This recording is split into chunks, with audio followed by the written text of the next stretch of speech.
বন্ধু ডকুমেন্টস পাইছে আলহামদুলিল্লাহ। তো বন্ধু ডকুমেন্টস পাইয়া কেমন তোমার অনুভূতি বলো?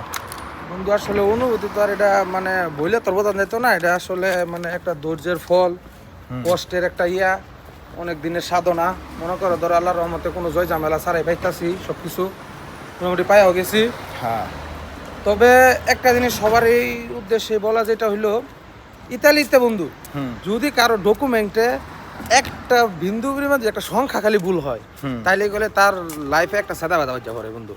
ঠিক আছে, এরকম করে অনেক মানুষ আছে আমাদের আশেপাশে যাদের নামের একটা অক্ষর ভুল, আবার মনে করো ধরো এই যে অনেক ঝামেলায় আছে।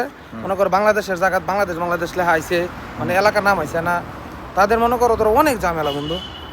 তো সবার একটা কথা, যে সময় আপনারা ডকুমেন্ট হাতে পাবেন, আগে সর্বপ্রথম চেক করবেন যে সব কিছু নাম টাম সব ঠিক আছে নাকি। অনেক মানুষ গাফিলতির কারণে চেক করে না। চেক না করাতে পরে যখন এটা রিনিউ করাতে যায় বা আনতে যায়, একটা কিছু করতে যায়, তখন গিয়ে দেয় যে বন্ধু সব কিছুই ভুল, পরে আর হয় না বলে কিছুই। তো সবার উদ্দেশ্যে এটাই, আর সবাই আমাদের জন্য দোয়া করবেন।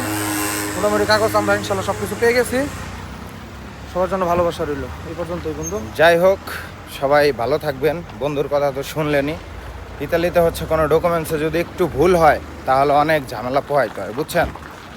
তো এটাই, ভালো থাকবেন সবাই, ধন্যবাদ।